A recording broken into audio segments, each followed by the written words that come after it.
నమస్తే, నా పేరు శ్రీ వెంకటేశ్వర్లు. జాతీయ చేతివృత్తుల ఐక్యవేదిక పార్టీ రాష్ట్ర అధ్యక్షుడిని, జాతీయ చేనేత ఐక్యవేదిక జాతీయ అధ్యక్షుడిని, బీసీ నవచైతన్య సంఘానికి వ్యవస్థాపక అధ్యక్షుడిని. జట్టిపాలెం వెంకటేష్ మా జాతీయ చేతివృత్తుల ఐక్యవేదిక పార్టీకి రాష్ట్ర కోఆర్డినేటర్. అలాగే మహిళా నాయకురాలు జయమ్మ గారు, ప్రసాద్ గారు, రైతు కూలీ మహిళా నాయకురాలు ప్రసాద్ గారు, అలాగే డప్పు కళాకారులు, మహిళా నాయకురాలు, మేమంతా కలిసి కూడా ఈరోజు కలెక్టర్ గారిని కలవడానికి ముఖ్యమైన 3 కారణాలు. నెంబర్ 1, ఎస్సీ ఎస్టీ మహిళలకు, ఆ కుటుంబాలకు, కళాకారుల కుటుంబాలకు, చర్మకారులకు, వీళ్ళందరికీ ఇళ్ల పట్టాలు ఇవ్వాలని ఆ డిమాండ్తో వచ్చాం. అయితే అక్కడ కొన్నేళ్ల తరబడి అదే పట్టణంలో, మాచర్ల పట్టణంలో ఉంటూ అద్దెలు కట్టుకోలేక ఇబ్బంది పడుతున్న మా మహిళలు ఈరోజు కలెక్టర్ గారిని కోరితే ఆమె ఒకటే ఒక హామీ ఇచ్చారు.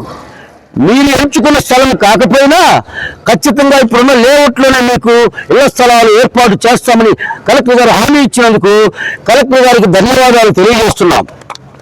రెండవ అంశం, ఈ రాష్ట్రంలో మహిళలపై అత్యాచారాలు, అవాయిత్యాలు ఎన్నో జరుగుతున్నాయి.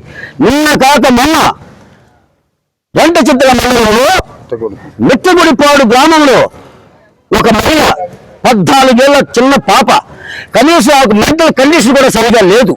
అటువంటి మహిళ పైన అత్యాచారం చేస్తే ఇంతవరకు ఈ ప్రభుత్వ అధికారులు, పోలీసులు ఎటువంటి చర్యలు తీసుకోలేదు. అందుకే కలెక్టర్ గారికి విన్నవించుకున్నాం, తక్షణమే ఆ అత్యాచారం చేసిన దుర్మార్గుడిని అరెస్ట్ చేయాలి. కులమతాలకు అతీతంగా, అది ఏ కులమైనా సరే, న్యాయం న్యాయమే, చట్టం చట్టమే, ధర్మం ధర్మమే. ఇమీడియట్గా అతను అరెస్ట్ చేయాలి, కేసు పెట్టి జైలుకు పంపాలి. రాష్ట్రంలో కూడా శాంతి భద్రతలను కాపాడాలని ఈ రాష్ట్ర ప్రభుత్వాన్ని, పోలీసు యంత్రాంగాన్ని డిమాండ్ చేస్తున్నాం. 3వ సమస్య, ఈ రాష్ట్రంలో బీసీలు, ఎస్సీ ఎస్టీలు 90% మంది ఉన్నారు మిత్రులారా. కానీ 5%, 3% మాత్రమే ఉన్న 2-3 కులాలే స్వతంత్రం వచ్చినట్టు నుంచి పాలిస్తున్నాయి. అయితే బీసీలకు, ఎస్సీ ఎస్టీలకు ఏమాత్రం న్యాయం జరగటం లేదు. 79 సంవత్సరాల స్వతంత్ర భారతదేశంలో ఈనాటి వరకు 2-3 కులాలే ఈ ఆంధ్ర రాష్ట్రాన్ని వెళ్తున్నాయి. మరి బీసీ సమాజం అంతా ఏం కావాలి, ఎస్సీ ఎస్టీ సమాజం అంతా ఏం కావాలి? బడుగులకు రాజ్యాధికారం రావాలనే ముఖ్యమైన ఉద్దేశంతోనే మేము ఈ రాజకీయ పార్టీలంతా ఏకమయ్యాం. అలాగే ఈ రాష్ట్రంలో 175 నియోజకవర్గాల్లో ఆ 2 కులాలు 70 మంది, 80 మంది పైగా ఉన్నారు. కానీ 60% ఉన్న వాళ్ళు 45 మంది మాత్రమే ఉన్నాం. ఇది ఎక్కడ న్యాయం? 3.5% ఉన్న ఒక వర్గం 40 మంది ఎమ్మెల్యేలు ఉంటారు. 4.5% మాత్రమే ఉన్న రెండో వర్గం 40 మంది ఎమ్మెల్యేలు ఉంటారు. 60% ఉన్న మా బీసీలు మాత్రం అదే 40 మంది ఉంటారు. ఇది ఎక్కడ న్యాయం? బీసీలకి ఎక్కడ న్యాయం జరుగుతుంది? ఇంత అన్యాయం జరుగుతుంటే మా బీసీ సమాజాన్ని చైతన్యం చేయడం కోసమే బీసీ చైతన్య మహాసభలు నిర్వహిస్తూ గత 6 నెలలుగా రాష్ట్ర వ్యాప్తంగా పర్యటన చేస్తున్నాం. ఇప్పటికే 8 జిల్లాల్లో పర్యటించాం. ఇక నుంచి మళ్ళీ 14 జిల్లాల నుంచి స్టార్ట్ చేసుకుంటున్నాం. దయచేసి ఈ ప్రభుత్వాలకు, రాష్ట్రంలో ఉన్న అధికార ప్రతిపక్ష పార్టీలకు మేము ఒకే ఒక హెచ్చరిక చేస్తున్నాం. వాస్తవానికి మీ శాతంలో ఉన్న ఓట్లలో 175 నియోజకవర్గాల్లో ఒక్క నియోజకవర్గమైనా మీరు పిల్లలు చేసుకొని చెప్పండి. మా బీసీ ఎస్సీ ఎస్టీ ఓట్లు లేకుండా ఒక్క అసెంబ్లీ సీట్ అయినా, ఒక్క పార్లమెంటు సీట్ అయినా గెలవగలరా? గెలవలేరు. మా ఓట్లతో గెలిచి గద్దెనెక్కి మాకు ద్రోహం చేస్తుంటే, మా మహిళలపై అత్యాచారాలు చేస్తుంటే ఎంతకాలం సహించాలి, ఎంతకాలం భరించాలి?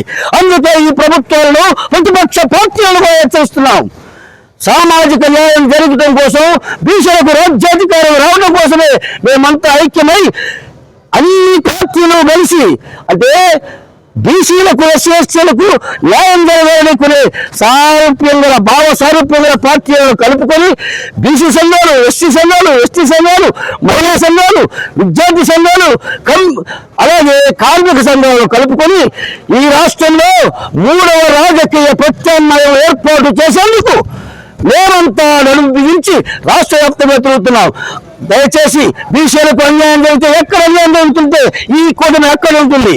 బీసీలకు కానీ ఎస్సీలకు కానీ ఇంతవరకు వీళ్ళకి భూములు లేవు, పట్టాలేమని ఏళ్ళ తరబడి తిరుగుతూనే ఉన్నారు. లేవట్లు ఏమంటే ఇప్పుడు మాత్రం కలెక్టర్ ఇచ్చినందుకు కావాలి అభినందిస్తూ, ముఖ్యంగా ఈ రాష్ట్రంలో ఉన్న బీసీ ఎస్సీ సోదరులకు ఒకటే ఒక పిలుపు, ఓట్ల యుద్ధం మాత్రమే చేయాలనుకున్నాను. ఇప్పటి వరకు మనం చేసిన రాజకీయ పోరాటాలు పక్కన పెట్టండి. ఓట్లే రాజకీయం, ఇక మనకు ఓట్లే, మన ఓట్లు మనమే, మనిషికి మనకే.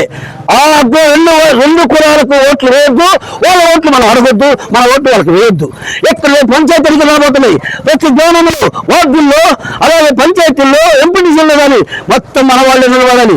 లోకల్ బాడీ ఎన్నికల్లో బీసీల సత్తా ఏమిటో చాటాలని అందరికీ పిలుపునిస్తూ ఈ అవకాశం ఇచ్చేందుకు మీడియా మిత్రులందరికీ నమస్కారాలు తెలియజేసుకుంటూ సెలవు తీసుకుంటాను. జై హింద్, జోహార్ బాబాసాహెబ్ అంబేద్కర్, జోహార్ మహాత్మా జ్యోతిరావు పూలే. జై హింద్. Thank you.